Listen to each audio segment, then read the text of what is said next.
প্রিয় শিক্ষার্থীবৃন্দ, আমরা আজকে অ্যারিথমেটিক ফাংশন নিয়ে আলোচনা করব। প্রথমে আসি, অ্যারিথমেটিক ফাংশন কাকে বলে। একটি ফাংশন এফ অফ এন যার ডোমেন ধনাত্মক পূর্ণ সংখ্যা এবং রেঞ্জ হবে জটিল সংখ্যার উপসেট, তাকে পাটিগণিতীয় অথবা অ্যারিথমেটিক ফাংশন বলে। তাহলে এটার ডোমেন ইকুয়াল হচ্ছে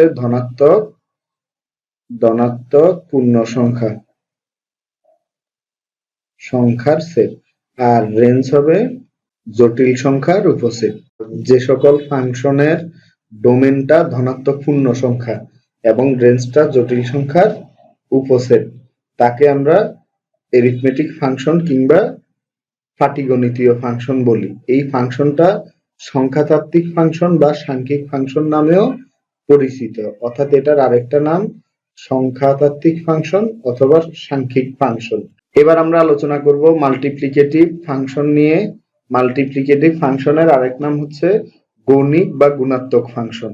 একটি পাটিগণিতীয় ফাংশন এককে গুণাত্মক বা যৌগিক ফাংশন বলে যদি প্রত্যেক সহমৌলিক জোড় সংখ্যা m ও n এর জন্য function of m n equals to function of m into function of n, অর্থাৎ এই ফাংশন অফ mn একসাথে করার পরে যদি এটার মান ফাংশন অফ m এর মান ফাংশন অফ n এর মান আলাদা আলাদা করা হয়, অর্থাৎ দুটো সমান হলে, তখন তাদেরকে আমরা মাল্টিপ্লিকেটিভ ফাংশন অথবা গুণাত্মক ফাংশন বলতে পারি। থিওরেম 1, সংখ্যাতাত্ত্বিক ফাংশন টাও একটি গুণাত্মক ফাংশন, আমাদের এটা দেখাতে হবে। প্রত্যেকটা প্রমাণের জন্য আমরা জানি ধরে নিতে হয় কিছু জিনিস, তো সেরকম আমরা ধরি m গ্রেটার দেন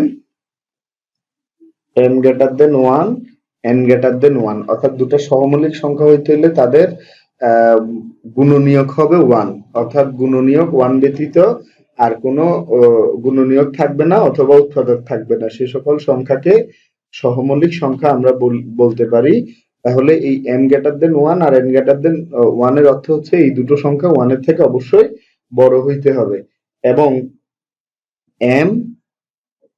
এবং হচ্ছে এরকম হবে m ইন্টু n ইকুয়াল 1, অর্থাৎ এদের গুণাত্মক ফাংশন 1।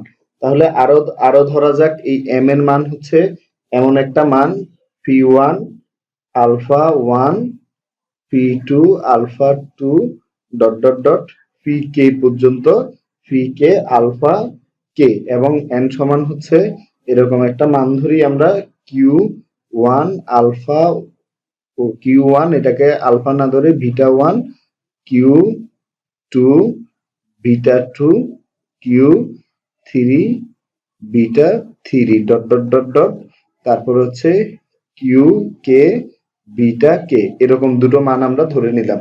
ধরে নেওয়ার পরে এবার যদি আমাদের প্রমাণের বিষয়ে আসা যায়, তাহলে আমরা বলতে পারি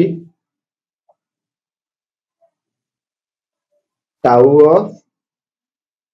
অফ m ইকুয়ালস টু হচ্ছে টাউ অফ, এই m এর জায়গায় জাস্ট m এর মানটা বসায় দিব আমরা, p1 alpha 1, p2 alpha 2, p3 alpha 3, এরকম লেখা যায়, ডট ডট ডট হচ্ছে pk আলফা k, এই মানটা আমরা লিখতে পারি। তো সহমৌলিক সংখ্যার জন্য আমরা জানি তাদের মধ্যে এক ব্যতীত আর কোনো সাধারণ উৎপাদক থাকবে না। যেমন আমি যদি বলি 2,3, এই দুটো হচ্ছে সহমৌলিক সংখ্যা, এই দুটোর মধ্যে, কারণ 2 কে লেখা যায় 2 গুণ 1 আর 3 কে লেখা যায় 3 গুণ 1, তাহলে এই দুটো সহমৌলিক। কিন্তু আমি যদি বলি 2,4, এই 2,4 এর মধ্যে 2 কে লেখা যায় 2 গুণ 1, 4 কে লেখা যায় 2 গুণ 2, তাহলে এখানে 1 আর 1 ছাড়াও আরো সাধারণ উৎপাদক 2 আছে, সুতরাং এগুলো সহমৌলিক না। অর্থাৎ সহমৌলিক সংখ্যা হইতে হইলে একটা আরেকটার থেকে এক বেশি সাধারণত থাকে। তাহলে আমরা এখানে বলতে পারি এই ফাংশনটা যদি আমরা উঠাই, এই p1 আলফা 1 এর মান, অর্থাৎ p এর কাছাকাছি একটা মান যদি আলফা চিন্তা করি, তাহলে তাদের মান হবে আলফা 1 প্লাস হচ্ছে 1, অর্থাৎ যেই সংখ্যাটা আমি ধরবো পরের সহমৌলিক সংখ্যাটা তার থেকে এক বেশি। আর এখানে p2 এর জন্য আলফা 2 প্লাস 1 আর এই দিকেও একইভাবে, তাহলে এটা হবে হচ্ছে alpha 3 plus 1 dot dot dot dot, এটা এখানে alpha K plus 1 dot dot dot alpha K plus 1 আমরা ধরলাম। এরপরে আমরা একইভাবে যেহেতু টাউ এম টাউ এন আলাদা আলাদা দুটো ফাংশন বের করতে হবে, আমরা চিন্তা করলাম এই টাউ এন ইকুয়ালস টু হচ্ছে ধরে নিয়েছিলাম হচ্ছে কিউ ওয়ান বিটা ওয়ান এভাবে। তো টাউটা আমরা রেখে দিলাম, রেখে দেওয়ার পরে হচ্ছে Q one B one Q two B two Q three B three বি3 ডট ডট ডট এভাবে কিউ কে বি কে পর্যন্ত আমরা ধরলাম একটা একটা নির্ধারিত সংখ্যা। তো এটাকে যদি আমরা ফাংশন করি আগের মতো, আমরা চিন্তা করি আমাদের সহমৌলিক সংখ্যা প্রত্যেকটা আরেকটার থেকে এক বড় হইলে সহমৌলিক হইতে পারে, অর্থাৎ এই ফাংশনটা ক্যালকুলেশন করলে এটা হবে হচ্ছে বিটা ওয়ান প্লাস এর মানটা বিটা ওয়ান প্লাস ওয়ান, আর এদিকে হচ্ছে beta two plus one beta three plus one, এইভাবে আনলিমিটেড পর্যন্ত একটা সংখ্যা না, আমরা জাস্ট কে পর্যন্ত একটা সংখ্যা, এটা হচ্ছে বিটা কে প্লাস ওয়ান, এটা বিটা কে প্লাস ওয়ান পর্যন্ত একটা সংখ্যা। তা আমরা এটাকে ধরি এটা 1 নং সমীকরণ আর এটা হচ্ছে 2 নং সমীকরণ। তা আমাদের প্রশ্নটা হচ্ছে সংখ্যাতাত্ত্বিক ফাংশন একটি গুণাত্মক ফাংশন। এই গুণাত্মক ফাংশন মানে হচ্ছে তাদের একসাথে ফাংশন বের করা আর আলাদা আলাদা ফাংশন বের করা, দুটো মান যদি সমান হয় তাহলে তাদেরকে আমরা গুণাত্মক ফাংশন বলবো। এবার আসি আমরা টাউ অফ এম এন একসাথে বের করি। তাহলে যেহেতু আমাদের ডান পক্ষে এরকম কিছু মিলাইতে হবে, আমরা টাউ অফ এম এন একসাথে বের করলাম, তাহলে টাউ থেকে যাবে, অর্থাৎ এটা ফাংশনের মতো কাজ।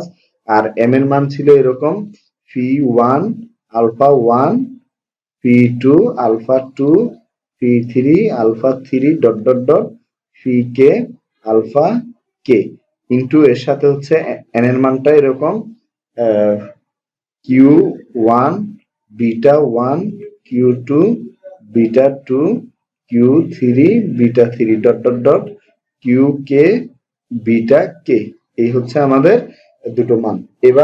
এবার আমরা কি বলতে পারি, এই টাউটা যদি দুটোর উপরেই কাজ করে, দুটো গুণাত্মক ফাংশনের উপরে, এটার উপরে এবং এই সংখ্যাটার সাথেও যদি কাজ করে, তাহলে এটার মানটা আমরা জানি হচ্ছে আগেরটাতে লিখছিলাম alpha one plus one alpha alpha two plus one alpha three plus one, এটা 2 3 পর্যন্ত দেখায় দিলে হবে। এরপরে হচ্ছে dot dot dot dot dot dot alpha alpha K plus one, আর এইদিকেও সেম ভাবে এটা ছিল beta one plus one beta beta two plus one beta three plus one dot dot dot হচ্ছে বিটা কে প্লাস ওয়ান পর্যন্ত। আমরা যদি আগেরটা দেখি, এইটুকু জিনিস ছিল আমার হচ্ছে টাউ অফ এন, তাহলে এটাকে আলাদা লিখতে পারি আমি টাউ অফ এন, আর এর সাথে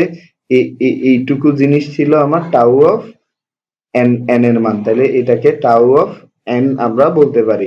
তো সুতরাং আমাদের বলা যায় এই টাউ অফ, সুতরাং যেহেতু tau of M N equals to হচ্ছে টাউ অফ এম আলাদা টাউ অফ এন, যেহেতু দুটো আলাদা, সুতরাং আমরা এবার বলতে পারি হচ্ছে সংখ্যাতাত্ত্বিক ফাংশন একটি গুণাত্মক ফাংশন। আমাদের আজকের ক্লাস এই পর্যন্ত, ধন্যবাদ সবাইকে।